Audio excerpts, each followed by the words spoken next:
Добар ден, почитувани гледачи. Во пресрет на 8 март, денот на жената, во студиото на Лупа имам гостинка, дама, но со машка професија. Добре дојде за госпоѓа Сонја Шикаловска, дипломиран сообраќаен инженер, магистар сте по сообраќајни науки, инаку сте прва жена инструктор во градов. Да, добро вечер до сите, ви благодарам за поканата и поздрав до сите гледачи на вашата телевизиска куќа. Госпоѓо Шикаловска, реков дама, но во машка професија, сега колку ќе се согласат со тоа не знам, но сепак возењето некако повеќе им прилега, да речем, и го преферираат мажите, машкиот пол, вела дека жените и не се така добри возачи, да, што вие сигурно ќе го демантирате во текот на емисијава. Инаку 27 години сте собственик на автошколата Старс инженеринг. Сега, од каде желбата кон возењето, вие ги имате сите категории, во сите категории и сте се опробале, сте возеле секакви превозни средства или? Значи, јас од почетокот, стартот, значи, од кога се запиша уште на сообраќајниот факултет во Битола, тоа беше 1986 година, и откако ги завршив редовно студиите, сепак требаше да се насочиме во некоја дејност, значи сообраќај како гранка е голема и широка гранка, и во тој момент, значи, стана актуелно отварање на автошколи, работа на тој начин и на некој начин се појави желба кај мене за да започнам да работам ова професија, бидејќи значи како прва жена инструктор, значи деновите први поминати и првите месеци година, да речеме, во тој сегмент и во таа професија беа зачудувачки, затоа што луѓето, например, прв пат гледаја жена инструктор во градов и секој коментираше, а доколку се работеше за некој, да речеме, кандидат покрај мене, ќе го прашаја деме кога стана инструктор и слично. Меѓутоа, од година во година, значи како што работев и понатаму, јас се стекнав со сите категории и обука, значи извршев и на тој начин, значи, обстојуваме 27 години. Во моментов, значи, редовно обавувам теоретска настава во автошколата и сите организационите работи се, значи, вршат од моја страна. Така. Имаше ли на почетоците недоверба од кандидатите кога ќе видеа дека жена им е инструктор? Не, сепак ме прифаќа, да речеме, широко, особено жените беа многу љубопитни и голем, значи во тој период кога почнувавме ние со работа, имаше голем број на жени кои што дотогаш не се имаја стекнато со возачка, се разбира почнаја, да речеме, приватниот сектор се повеќе, нели, да се развива, затоа што 93-та година ние работиме и по потребата на жените се повеќе беше да се самостојат од мажите, да речеме, да се управуваат возила и на тој начин, да речеме, широко бев прифатена и успешно ја обавував и до денес мојата професија. Кои особини треба да ги поседува, дали е жена или маж, бидејќи се бориме цело време за некаква рамноправност, еве и во возењето, за да биде добар возач? Па, значи, пред се, секој кој што ќе седне зад волан треба да е свесен дека се работи за возило управува и дека треба пред се да се заштити личната безбедност и собствената. Инаку се покажало дека и голем број на жени се добри возачи, професионални. Знаете, мислам, гледаме и во странските држави, каде што јавен превоз на патници го убавуваат и возат и трамваи и автобуси жените, што значи на некој начин и тие рамноправно се справуваат со ова професија и успеваат да ја извршат работната обврска и задача. Можам да забележам дека можеби жените пак од аспект на одговорност се во предност пред мажите. Да, во голем, да, потребна е одговорноста при возењето. Сепак тие се пред се повнимателни и поспори, да речеме, во некој случај стално ги критикуваат, мада со години уназад жените стануваат и многу по-самостојни, побрзи и повешти во управување на возилата. Меѓутоа, од време кога почнуваат поголем број на жени да прават, да речеме, обука и се смета да ме ко поспора шум ќе видеа, меѓутоа со тек на години гледам дека последниот период и кога тргнуваме на пат, гледаме дека повеќе жени возат него мажи. Значи, горе-долу се усовршивме и се осамостоивме на тој план. Значи, може секоја да излези надвор од градов, да речеме, да си ги заврши работите, што порано тоа беше скептик да оди некоја сама жена на пат и слично. Така. Сега, за жал, податоците кажуваат дека многу голем е бројот на сообраќајни незгоди. Еве денес само 2 случаја во градот, за среќа без некакви поголеми последици, освен материјална штета.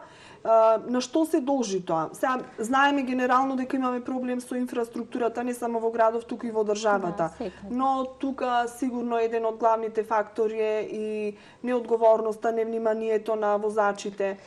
Па и на пешаците, значи ќе зборуваме и за тоа, така, за сите учесници во сообраќајот, тука спаѓаат и пешаците. Значи, одговорноста и начинот, мислам, најчести причини за случување на незгодите се или во возачите се преголема брзина, значи тоа се должи некој пат, се постојано се брза, не се следи сигнализацијата, што веќе се движиме со поголема брзина, немаме можност ни толку да ја следиме сигнализацијата.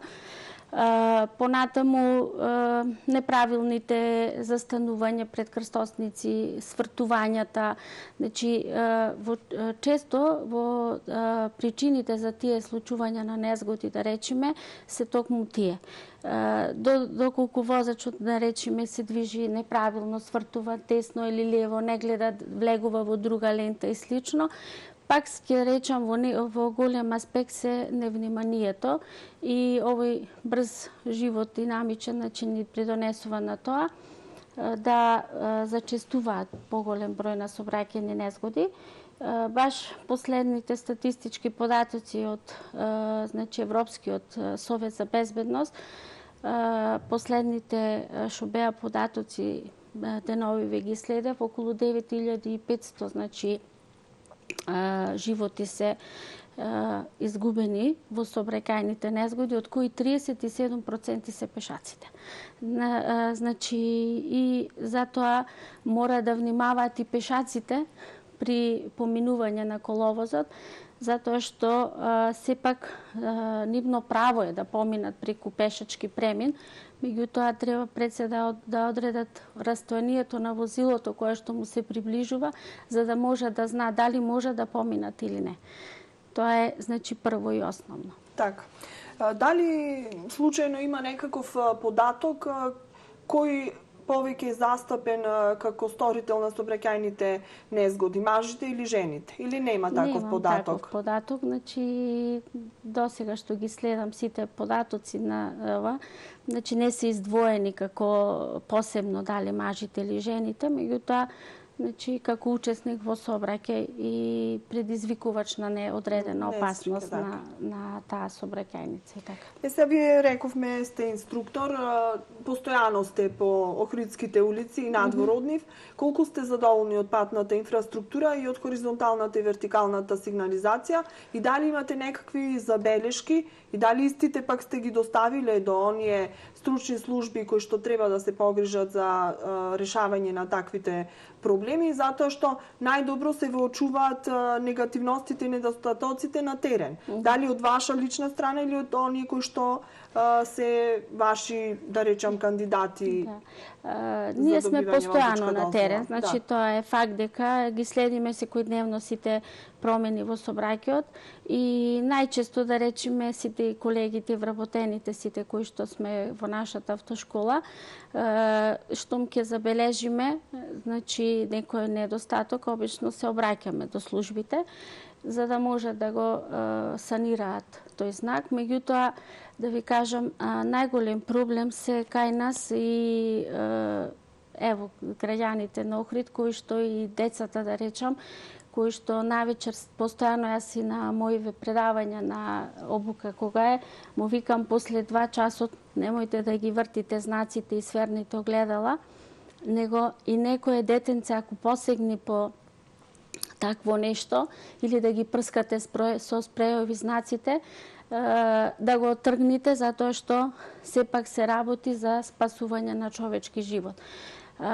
Пред се како туристички град, значи мора да водиме сметка и колку што можеме сите како граѓани на градот да влијаеме да целата таа патна сигнализација на некој начин, не денеска гледаме на една страна свртена, на друг ден на друга, значи да се остани во положбата како што е поставена, за да можат возачите навреме да ја согледат и да се разбира доколку треба да застанат, доколку имаат предност да се знаат, и тоа е пред се, значи ние како охриѓани мора на терен да действуваме и колку што можеме секаде тоа да речеме на некој начин да придонесеме преку разговори со дечињата дома, за да не се оштетува таа опрема. Така. Колку имаме сообраќајна култура? Значи и како учесници директни во сообраќајот, како возачи, како пешаци, а и како граѓани воопшто. Еве споменавте дека имаме деца можеби повозрасни кои што неодговорно се однесуваат кон сигнализацијата, патната сигнализација и воопшто кон општествените добра во градов. Значи па јас постојано, пошто сум на терен и не од друга страна, затоа што на некој начин може тоа ми е професија и постојано ги следам и секој учесник еден во сообраќајот. Сметам дека мораме да влијаеме повеќе на терен и како родители, затоа што сообраќајната култура и све се учи уште од мали нозе. Значи, почнувајќи уште при носење на детенцето во градинка, значи начинот на превезување на детето, да правилно тоа биде ставено на задно седиште, така натаму. Понатаму поминување со детето преку улица, исто така. Значи, на некој начин да можеме да влијаеме во сите сфери и уште од мали нозе ние да почнеме значи уште како родители, наставници, понатаму низ воспитно-образовниот систем, за да можеме на некој начин повеќе да ја развиеме таа сообраќајна свест и култура кај учесниците во сообраќајот. Така. Тоа треба да се направи од сите оние институции кои што се инволвирани во тоа. Каква ви е соработката? Еве најконкретно со сообраќајната полиција при СВР Охрид. Значи, дали соработувате со училиштата исто така? Дали можеби ве замолиле или ве ангажирале да одржите некакви стручни предавања? Да. Значи, дечињата уште од градинка најчесто зависи од наставниот кадар. Значи, дел од сите тие побарале помош, значи посета на автошкола, затоа што имаат тие во наставна програма изучување на сообраќајни правила и прописи. И многу често се случува од градинкине дечињата да се донесат кај мене во автошкола, значи да ги запознаеме со основните правила, да речеме начинот на поминување на преку улица, дека улицата не е за игра и така натаму, значи основните правила и прописи.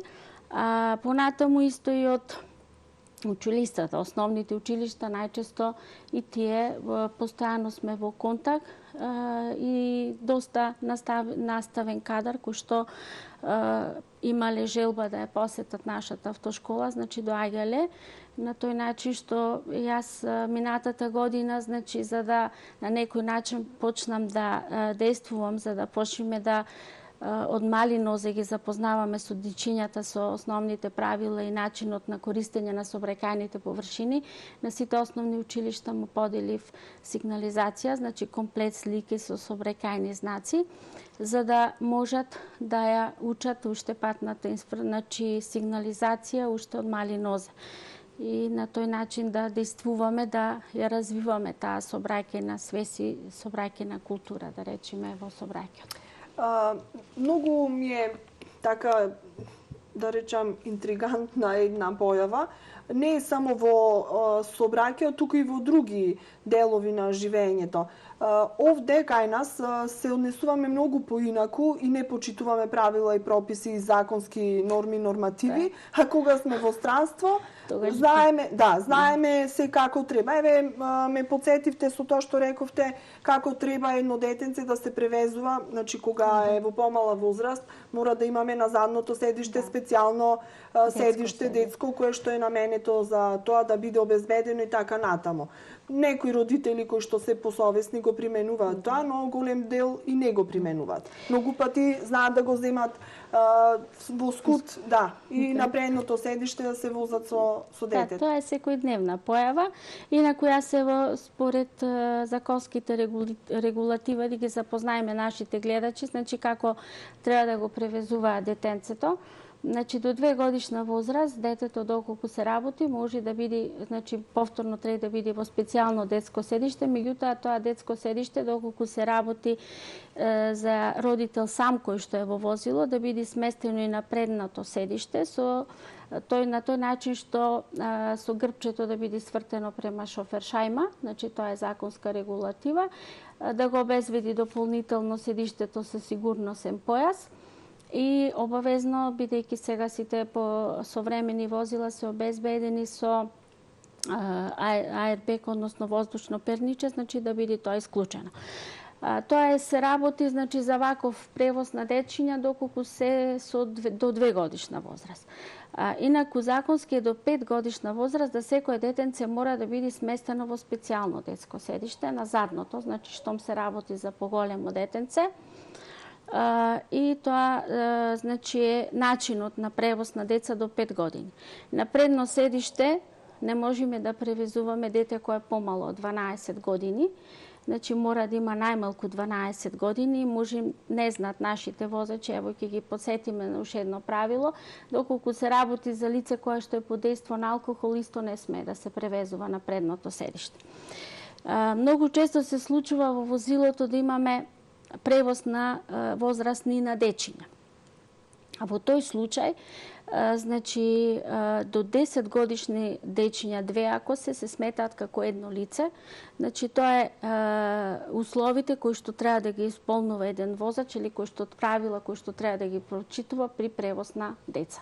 Така да ево еден совет и до таксистите кога превезуваат дечиња, значи ние како родители или знаеме или не знаеме, значи го пуштаме детето со такси превоз, значи доколку се работи за дете помало од 12 години, да го стави на задното седиште. Да седи напред. Значи да не седи напред во никој случај, за да на некој начин биде безбедно пренесено до целта кај што треба да стигне. Кога бевме ние деца, значи еве јас, мојата генерација, тоа ни беше секогаш потенцирано од родителите. Навистина не смеевме да седиме на предното седиште, не баравме некакво образложение, значи се почитуваше зборот на родителот, кога ќе ни кажа децата мора да седат назад.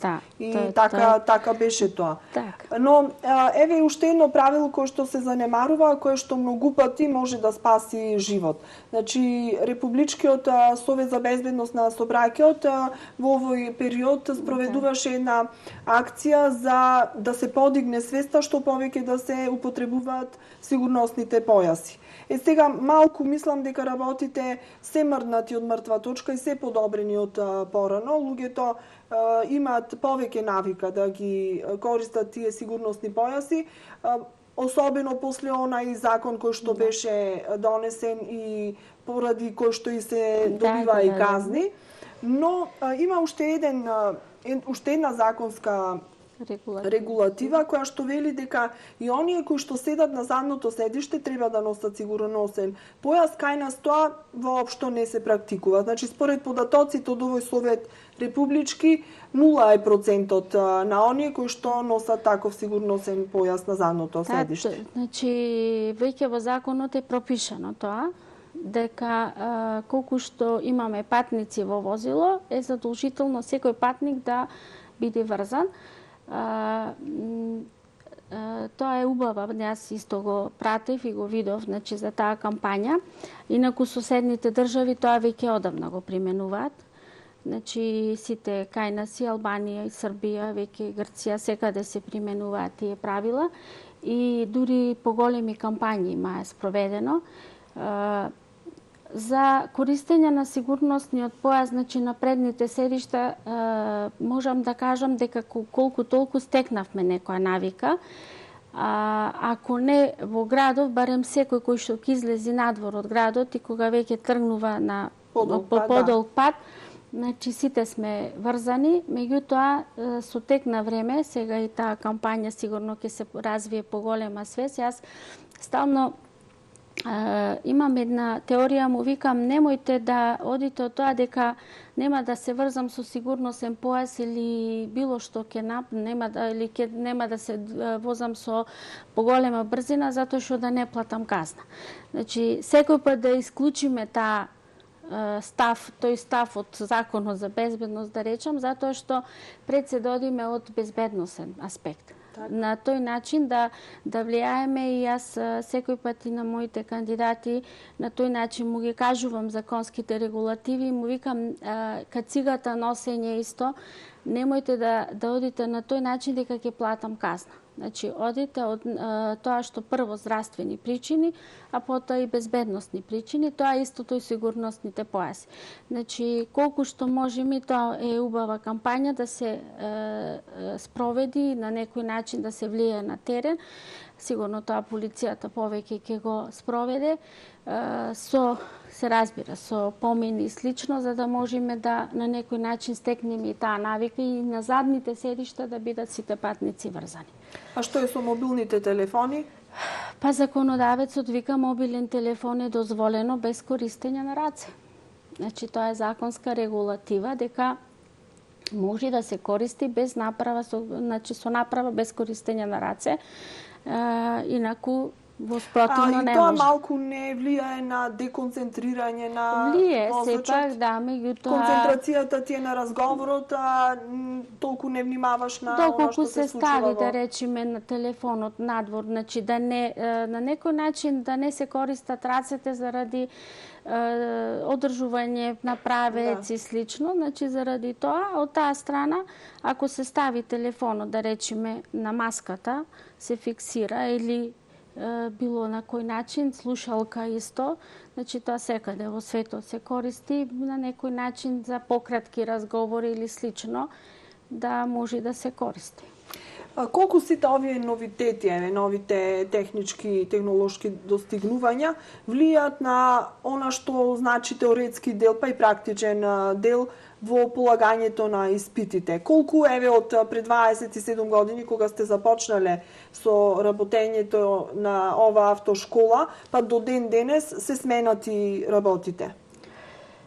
Па, има доста, значи, начинот на спроведување на полагањето, да речеме, фондот на часови е поголем, значи, за разлика од почетокот. Наставниот дел не е, значи, тука е фондот на часови е намален за разлика од ова. Можам да кажам дека од почетокот до сега во овој период, да речеме, имаме многу полесен материјал, онај што е теоретскиот за полагање, за разлика од почетокот изминативе години. Тоа значи дека сегашните возачи ќе бидат понеедуцирани, да речам, отколку значи е сведено за основните работи, повеќе се одело на повеќе, значи биле прашањата во сршта на законот, значи со ситници и така натаму. Сега се основните работи кои што ни треба, така да опфатено е се. Значи во програмата. Значи се е попрагматични, значи она по-суштинско. Така, значи теоретскиот дел, се што е потребно за еден возач да може да се снаоѓа, значи така да може некој пат сме учеле некои работи кои што биле повеќе за професионални возачи и слично, кои што сега си ги учат тие работи професионалните, високите категории што полагаат и така натаму. Колкав е интересот за полагање на возачки испит? Па има доста кандидати, значи имат заинтересирани кои што сега се поголем број на 18 години, значи таа генерација, сите што ќе завршат средно образование, веќе започнуваат. За разлика од, наречеме, од изминатиот период, кога имаше и голем број на кандидати, да речеме, кои што се повозрастни, кои што и така натаму. Сега поголем број на кандидати се со 18 годишна возраст, затоа што сега полагањето на возачкиот испит е со навршени 18 години. А која возраст е, да речем, најидеална за полагање возачки испит? Дали е подобро на помлади години или пак и кога малку ќе си позрел, па поинаку ги гледаш работите? Па сепак мислам дека со 18 годишна возраст е убава бројка и веќе позрели се и веќе посериозно ги сваќаат работите, таа генерација се во ред за полагање. Така. Да. Не знам дали се уште има можност, имаше пред неколку години да се полага и со 16 години, но со посебно, да. Таа е законска регулатива, веќе е тргната од законот, значи сега Како се покажа, ме интересира, дали беше оправдана или со самото тоа што е тргната се покажа дека е подобро подоцна да се полага? Па најверојатно, значи на терен се покажа дека помал број беше кандидати на таа возраст што полага и очигледно дека заради одговорноста и така натаму се тргна таа мерка од законот. Инаку, од кога ќе се положи, колку време треба да се вози со придружник? Важи се уште тоа правило? Може тој самостојно да управува со возило, значи 2 да години. Само што не може да управува возило после 23 часот. И после 23 часот доколку вози во таквото лице, значи тогаш мора да има придружба со лице на 25 години, кое што се разбира има веќе возачко искуство најмалку 2 години. Значи доколку управува после 23 часот. Се почитува тоа или се занемарува? Па во голема мера мислам дека се почитува, затоа што се свесни и родителите за последиците што може да настанат и во голема мера се почитуваат. Значи, после 23 часот да не се управува возило и 77 киловати. Значи, не може секако вид на возило да се управува во овој период, додека ја носиме титула возач почетник, така се вика тоа лице. И на тој начин, значи, да и брзината на движење е ограничена на овие кандидати. Значи, не може да се движат, например, на автопат, кај што е 130, тие треба да се движат со брзина од 100 км на час. Така. Веќе неколку години наназад во градов немаме семафори. Имаме кружни текови и на почетокот имаше поделени мислења околу тоа, дали е подобро или не. Еве вие што мислите, како се покажаа кружните текови, дали она за што беа поставени ја оправда својата намена и мислам дека сега барем возачите кажуваат дека се создава помал метеж отколку кога беа семафорите.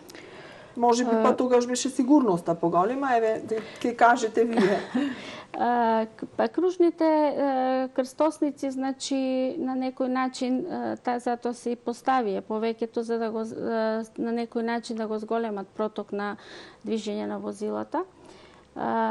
Меѓутоа, ево, кога сме кај кружните крстосници, само да кажам дека сепак возачите мора да го почитуваат тоа што е тој знакот поставен пред секој крак на крстосница, крстосување со пат со првенство на минување, значи кое што му вика дека се наоѓа на спореден пат, да ја намалуваат брзината на движење, затоа што пред секоја кружна нели имаме и пешачки премини, така да премин за велосипедисти и слично, на некој начин да можат навреме да реагираат и безбедно да застанат.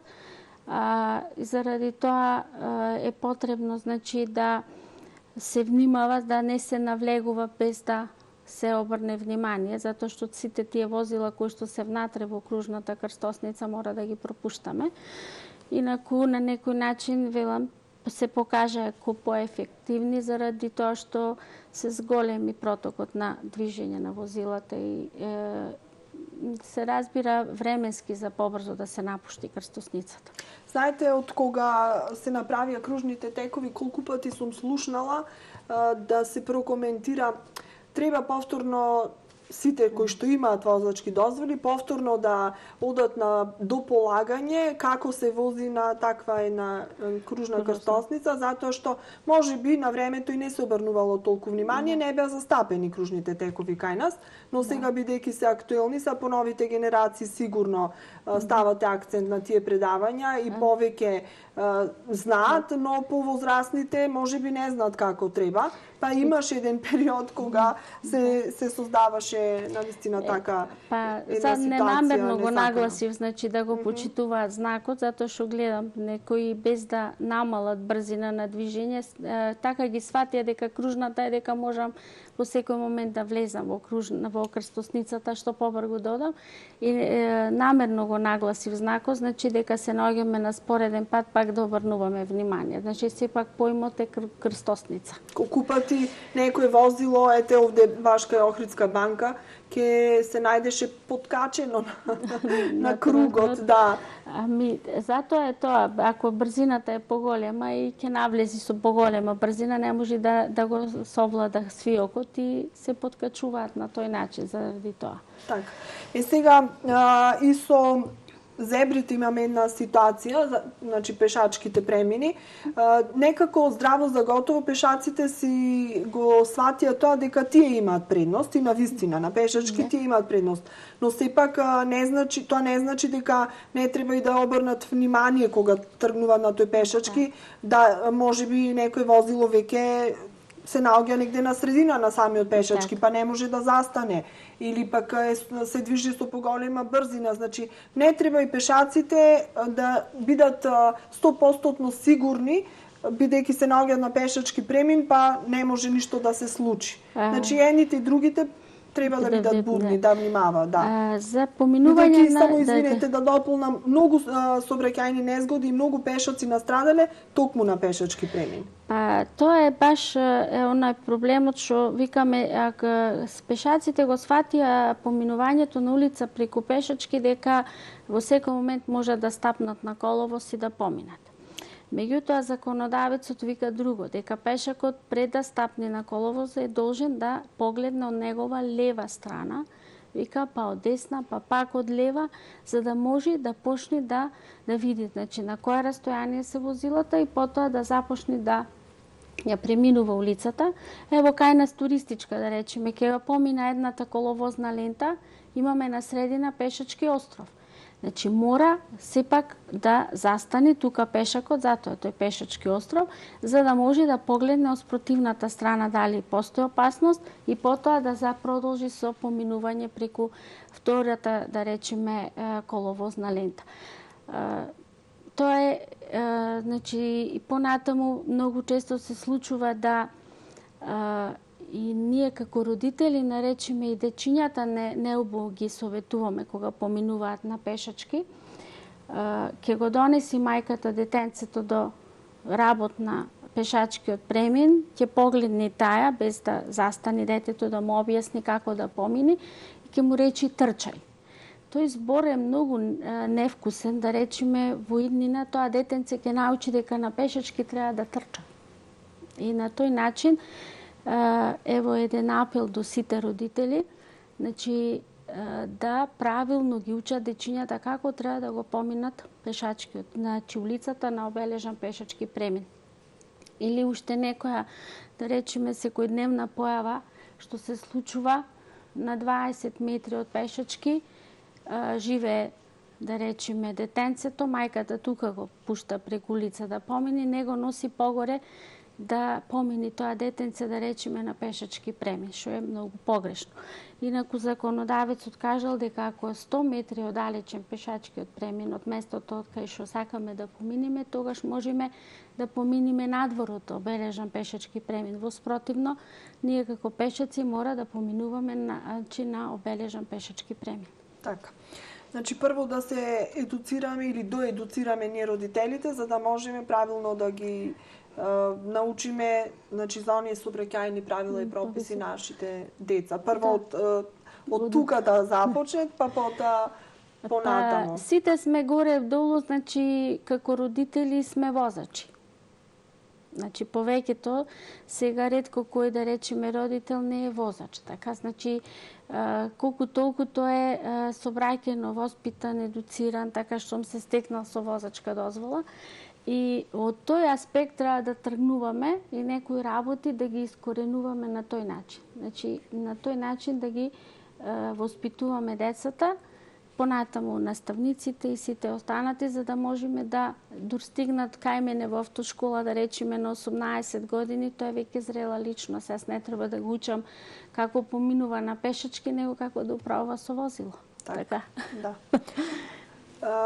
Добро, значи добро е, еве, ако нешто е позаборавено да се повтори, да се обнови некое знаење и како велат, повторувањето е мајка на знаењето, за да имаме што помалку сообраќајни незгоди и не дај Боже фатални оние кои што завршуваат со жртви. Да.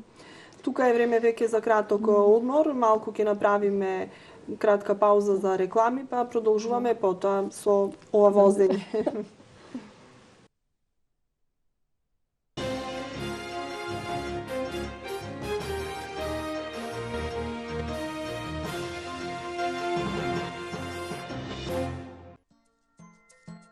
Атва Хоум Центар. Почнавме во Кичево, а присутни сме и во Охрид во строгиот центар на градот, наспроти на платниот центар на Евана и во Струга, во непосредна близина на црквата Свети Димитрија. Најубавите и најкреативни подароци по најприфатливи цени ќе ги најдете во нашите продажни салони. Тука сме и за вашата градина. Разубавете ја со помош на нашите алати и машини и создадете креативни декорации со богатиот асортиман градинарски цвеќиња и растенија. Со над 10.000 производи од домашни и странски производители, уредете го вашиот простор и купувајте подароци без да го оптоварите домашниот буџет. Продолжуваме и со постојаните неделни акции со атрактивни цени. Атва Хоум Центар. Кам, маркет број 1. Потврдено. Вегета 300 грама 94 денари. Црвено вино 750 милилитри 125 денари. Пралини 500 грама 215 денари. Капсули за перење алишта 319 денари. Кам, купувај мудро. Ексклузивна колекција, акција на германски ламинат Swiss Chrono во Кармен Пау Центар. Ламинатот 12 мм 799 денари, од 8 мм 399 денари за метар квадратен. Уште и широк избор на ламинатен под со дебелина од 7, 8 и 12 мм по цени од 399, 499, 779 и 959 денари. Сите со вклучен профифлор од 3 мм и лајсни. Кармен Пау Центар, улица Железничка, број 3, 046 258 285. Медиумски писмен граѓанин секогаш ја проверува информацијата и ги препознава манипулациите од секаков вид со слика, видео, звук, користејќи ги алатките со кои може да ја провери автентичноста на фотографиите и снимките. Сензационалистички и манипулативни наслови, подметнати фотографии и видеа кои немаат никаква врска со конкретен настан или информација, креирани фото, аудио и видео материјали. Сето тоа се користи за манипулација на публиката, за поголема читаност, гледаност или други интереси. Види фраер, проверувајте содржините како медиумски детективи. Не споделува или коментирај само врз основа на наслов или фотографија. Читај го текстот, провери ја информацијата, провери ги фотографијата или видеото со кој е пропратен текстот. Гледај, читај, слушај и мисли со своја глава. Едукација за медиумска писменост.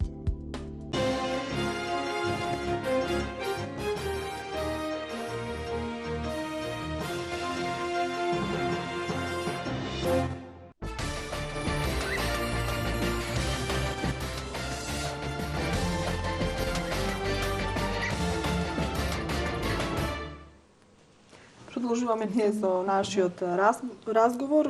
Госпоѓа Сонја Шикаловска, мој денешен гостин, дипломиран сообраќајен инженер.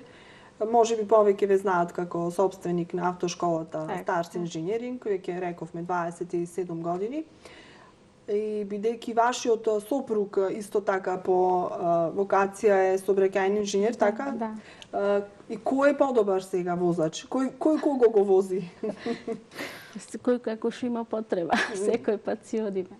Значи, двајцата работиме ние години, ево 27 години, меѓутоа според потребите, кој кога ќе стигне, така и управуваме со возило. Не е тоа проблем никој пат. Немаме да речеме дека мора некој да вози, другиот да седи. Знаете што, оние мажи кои што имаат жени кои што се добри возачи, многу пати знаат на нив да си се подпрат, подобро им е некој да ги вози. Не, кај нас имаме и поголеми синови кои што веќе и тие ве одменуваат. Да. Имаме двајца синови кои што веќе активно возат, така да немаме таков проблем. Так. Да. Бидејќи сега еве да го поздравиме вашиот сопруг Зоран Шикаловски, кој што е дел од секторот за сообраќај и патишта. Да. Тој е директно инволвиран за се она што се случува околу патната инфраструктура во градот. Знаете ли некогаш да дојдете до некој конфликт дома поради тоа што нешто не е добро, не знам, некој знак, хоризонтална, вертикална сигнализација или некој сообраќајно решение, па вие да му сугерирате, па тука малку да дискутирате? Да, секој пат ќе рече дека мажот и жената не се согласуваат, ние во професијата секој пат сме и имаме заеднички ставови, да речеме, и кога ќе се дискутира на некоја тема и ќе си речеме демек тука е вака подобро или не е подобро, меѓутоа ги сите тие, да речеме, работи кога ги согледуваме заеднички, наоѓаме заеднички јазик. Так. Општината долги години се залагаше за изработка на една сообраќајна студија. Почна, значи, еден зародиш на таа студија, не е едноставно да се направи. Потребна и преку, посебно во летниот период, кога имаме и посебен режим на сообраќај. Дали ве консултират и вам, еве, собственици на автошколи кои што сте инструктори и така натаму? Не, мислам дека тие си имаат своја програма според која си работа, така да мислам целиот сектор си имат голем број на стручни кадри и си изработуваат таа студија. Не сум запознаена, не можам точно да ви кажам како оди таа работа. Кога е полесно да се вози во градов, на лето или во зимскиот период? Некои инструктори им препорачуваат на кандидатите во лето да ги одржуваат часовите, оние кои што се вожња што ги кажаме. Секој период од годината, значи, си имат своји бајни предности, така. Сега на лето е малку потепло, мада се возилата климатизирани сега, така да немаме проблем од таа страна. Поголем број на заинтересираност има во летен период, не дека затоа што на лето е подобро да се вози, него заради тоа што децата се послободни и гледаат ова обврска, да речеме, дополнителна која што се има, да можат тие да си ја завршат во тој период. Значи, затоа што, пак реков, значи се послободни, не дека на лето или на зима е подобро. Јас не би избрала период дека тогаш е подобро. Сепак мислам дека и како родители настојуваат демек да не губат од часови од на училиште или пред, обично кога се веќе матуранти, пред да заминат на студии, да си ја завршат и таа обврска. Така. Да. Сега учесници во сообраќајот, покрај рековме возачите, автомобилистите, пешаците се и велосипедистите.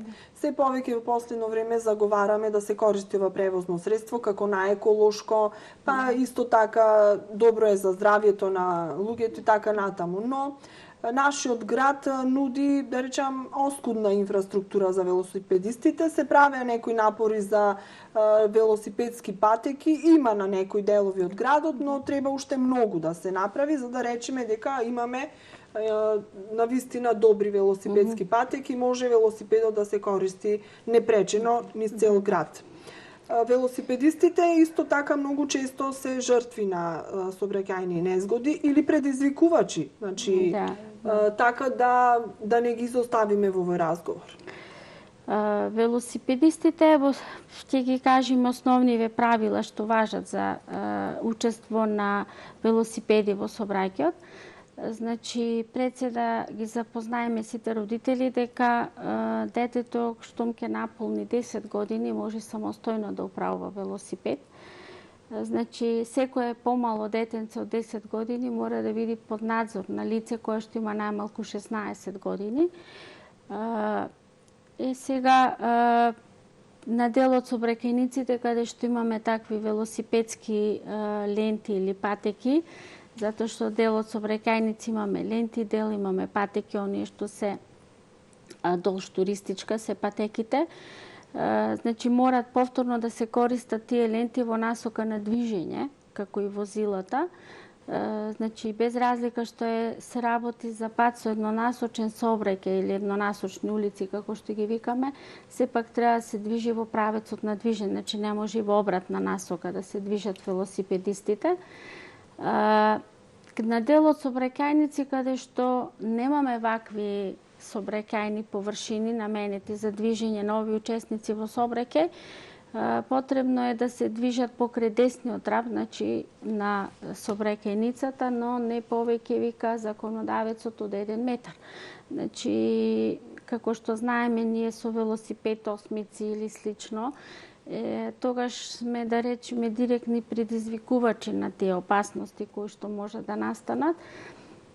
Понатаму, исто многу важна работа што треба да ја знаеме во врска со ова превозно средство, дека не смееме да превезуваме предмети кои што се пошироки или подолги повеќе од 1 метар.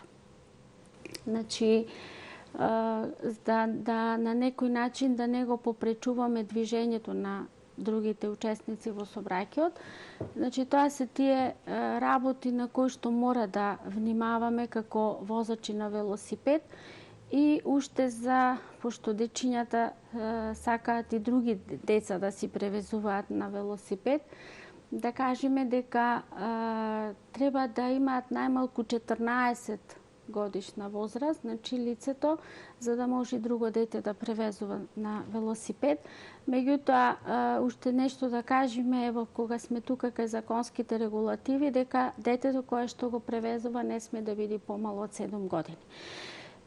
Тоа се, значи, условите кои што треба да ги исполнуваат лицата. Многу малку се знае за означување на велосипедистите. Значи, таа е една нова законска регулатива.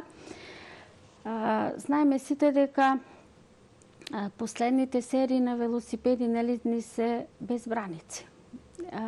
Светлото за означување на задната страна што е на велосипедот е под седиште. Значи не е подруго е кога веќе беше на старите модели на браникот. Имаше простор. Значи имаше можност поголема за воочување на велосипедистите.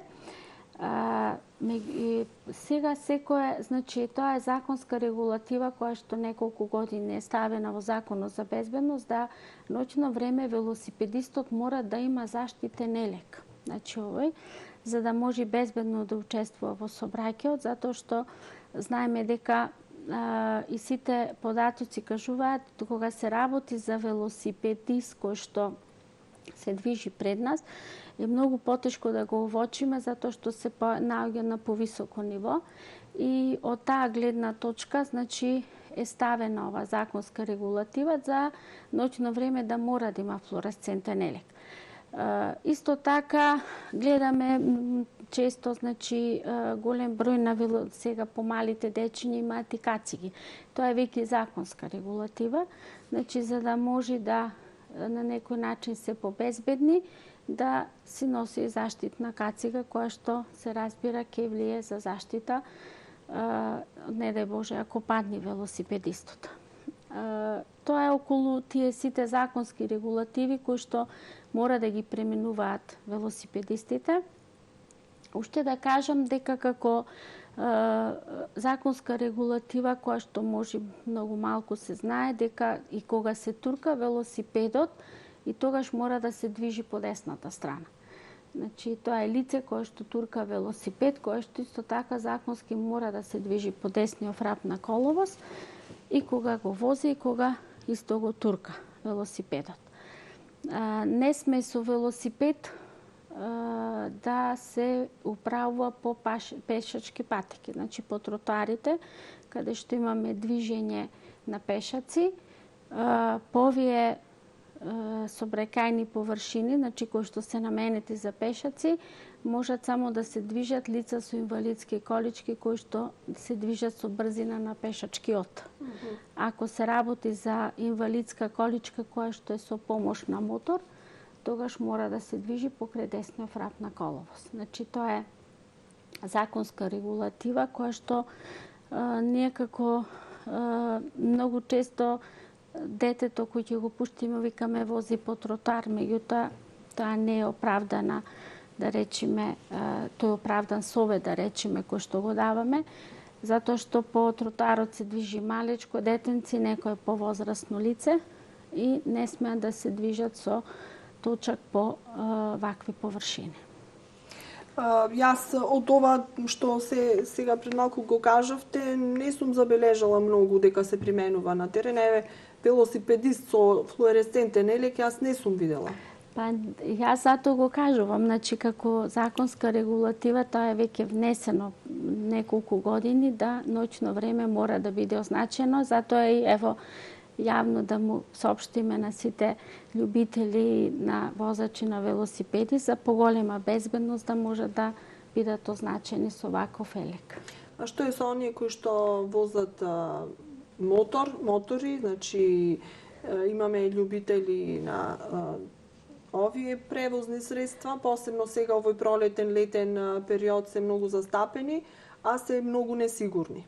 Не су сигурни од аспект што се многу брзи, а не се почитуваат правилата и прописите кои што се наменети за возачите. Сега, моторите се поделени во повеќе групи. Овие што се скутерчињата, значи до 50 кубици, со нив управуваат лица со навршени 16 години. Тие се веќе превозни средства кои што се означени со светла напред-назад и се разбира поминуваат обука, значи не може да поминат така да поминуваат низ одредени собраќајни правила и прописи, би требало да се придржуваат според нив. Мотори тие треба да се движат во, значи скутерчињата исто може да се движат по велосипедските патеки, но не со брзина повеќе од 25 км на час. А додека моторџиите треба да се движат покрај десниот врат на коловоз и се разбира, значи да си го задржуваат без нагло промени на правец и слично. Многу пати си прават некакви екзибиции во глуво доба на некои улици кои што се така пошироки малку како писта. Посебно имаат проблем граѓаните кои што живеат во населбата под така наречените бараки, значи Гоце Делчев. Многу пати сме правили прилози за тоа. Моторџи тука со голема брзина во касни сати. Тука полицијата се надпреваруваат. Да, значи за таа мерка е полицијата треба да действува на такви места. Се разбира да бидат пријавени од страна на жителите за да може да се реагираат на терен. Така. Добро, значи сообраќајната полиција е на терен, не можеме да кажеме дека не, но секако тие знаат кои се оние црни точки, треба и повеќе да се застапени таму, затоа што знаеме дека, како велат, стравот го чува лозието, да. Кога знаеме дека има некое службено лице, повеќе ќе ги почитуваме правилата и прописите. Господја Шикаловска, ме интересира кои се превозни средства ги имате вие возено? Значи, што се имате возено, бидејќи ги имате сите категории? Па за да сите превозни средства, значи за да можам да се стекнам со право да ги управувам, пред се имам обука правено на сите, и на автобус, и на камион со приколка. И што е најтешко да се вози? Возач, како возач, значи доколку ја сака професијата, ништо не е тешко во професијата возач. Би возеле, например, автобус? Зошто да не? Ако има потреба, не е проблем. Така. Имаше некои примери на жени кои што возеа и тоа во нашите соседни земји, може би во Скопје. се наоѓа по некоја. Да, има јавен превоз кој што не знам возат, дека има жена која што вози такво превозно средство. Значи јавен превоз затоа што сме помал град, инаку во Скопје имат јавен превоз на патници кои што вршат градските автобуси, кажав ми трамваи возат и слично. Значи може да се обавува и таа професија, не е проблем. Сте имали ли некоја интересна авантура со некое превозно средство, не знам, да сте прошетале повеќе градови или само така нагаѓам нешто. Дали сте имале нешто такво слично во вашиот живот? Некој со мотор, на пример, ја поминува цела Европа, дури подалеку. Некој пак со автомобил. Со автомобило, да. Значи, со автомобило, да. Повеќе сакаме цело семејство да излеземе, да прошетаме и така, меѓутоа со мотор не. Кој е превозно средство според вас вака е најсигурно? Значи, сите се сигурни ако се управуваат правилно. Тоа да е јасно. Значи, со мотор имат тури што се прават и со автобус и со секое превозно средство. Значи, доколку се свати сериозно професијата возач и одговорноста, односно последиците кои што ги може да се нанесат, тогаш нема проблем. Значи, сите превозни средства се безбедни. Задоволни сте од вашата професија, колку што можам да заклучам, да. Јас, значи, ви кажав и на почетокот, значи, уште кога започнав, значи, љубов се створи кај мене да ја обавувам ова дејност, со љубов е работам веќе подолг период. Значи, интересно е да се работи пред се со деца кои што се стекнуваат со звање возач, така. Многу често настојувам да сите кои што ќе дојдат во мојата автошкола на некој начин да му влеам дека сепак ова е одговорна работа што ја преземаат во улога на возачи. Често пати ќе речат ова ми е потешко, не можам да го разберам или нешто слично. Настојуваме во секој сегмент, значи не само јас и целата моја екипа со која што работиме, успешно и сиве овие години, на некој начин да му докажеме дека сепак може секој да стане возач. Инаку на почеток, значи не само со најчесто возачите кога почнуваат со возење, значи за да можат да стекнат на првото искуство, да почнат, да речеме, да го промена на брзина, во исто време да следат ретровизор. Многу често јас му велам, демек треба се да функционират, и нозете, и рацете, и умот. Првото излегување, да речеме, со возило на пат, разминување со некое поголемо возило, се чувствува малку страв, трема. И често пати, значи, мораме и на психолошки пат да действуваме на некој начин на кандидативе, за да ги осамостоиме да можат сами да управуваат со моторните возила. Инаку е интересно, значи, да некој седни не знае воопшто да вози, а веќе утре е кеф и задоволство кога ќе го видам дека веќе управува самостојно возило. Го гледам како се снаоѓа во сообраќајот, како паркира или слично. И во такви ситуации, значи, уште повеќе целата екипа со која што работиме, значи, ни дават некоја поголема сила и волја за да се повеќе работиме на тој план. Каков инструктор сте? Строга сте или прогледувате низ прсти? Па тоа најдобро е да има некој кандидат да прашате. Инаку јас настојувам во секој момент, значи, да и со вработените постојано дискутираме, значи да ефективно се завршат часовите, што е многу важно, што значи да имаме работна атмосфера во текот на оспособувањето, затоа што некој пат знаат и кандидатите да покажат слабост, јас ова не можам да го направам или слично.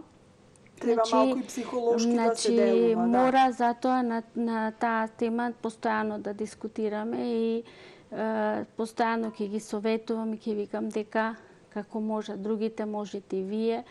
Или ево постојано ќе речат кога ќе ми најдат камион од спротивна страна, мисли дека идат во мене и слично. Предодат исто на полагање, значи на некој начин покушаваме, сепак се работи за испит, значи колку што можеме да ги осамостаиме, да не мисла дека комисијата е во нив да го покажат она што го научиле и на тој начин да им помогнеме во совладување на тие возачки вештини и да направиме пред се добри возачи од нив. Така. Ке ве наследат вашите синови во професија или има некои други интереси? Па веќе поголемиот син, значи, работи и е инструктор и тој е со сите категории. Помалиот е уште помал.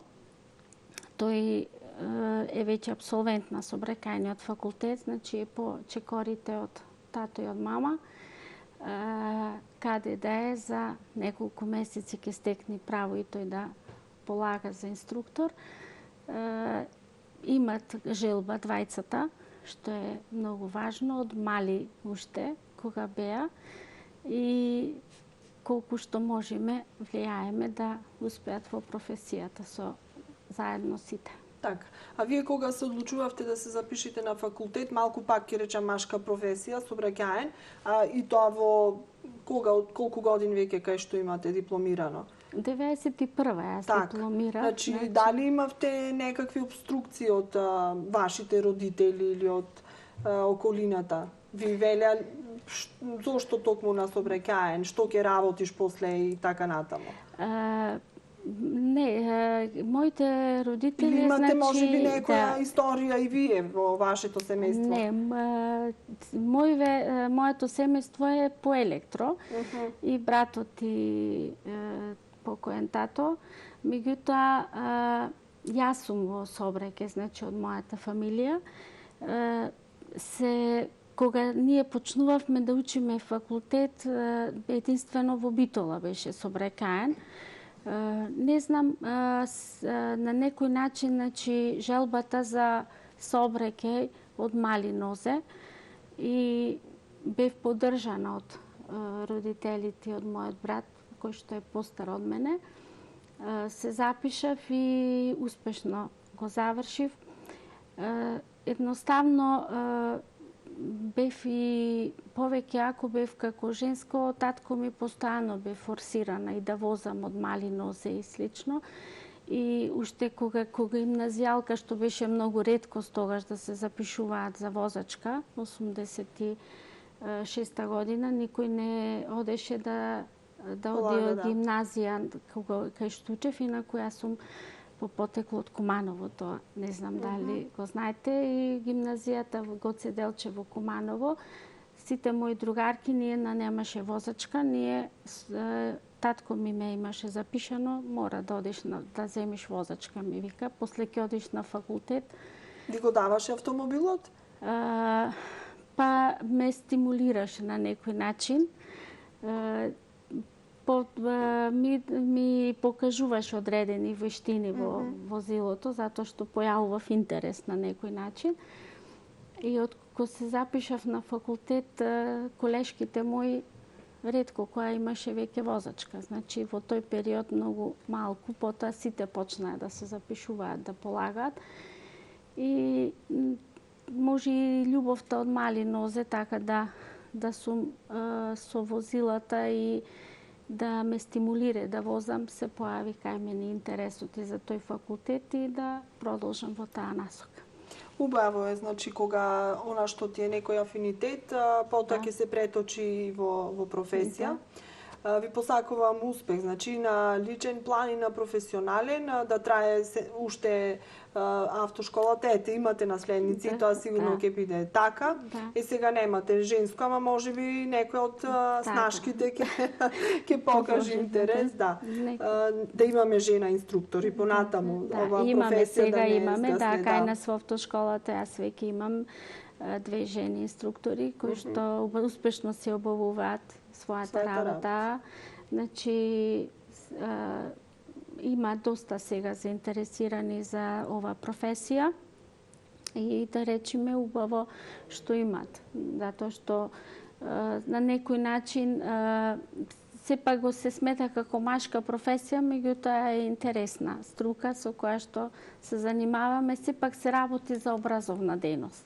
Значи, на некој начин да научиш некој да вози не е мала работа. Навистина не. Благодарам уште еднаш и еве пред време ќе ви го честитам празникот 8 март. Рековме некако се поклопија коцките. Една емисија со дама, ама со машка професија, машка во наводници. Во наводници, да. Ви благодарам и вас поканата на сите мајки, жени, баби, му го честитам празникот од моје име и од вработените во нашата автошкола.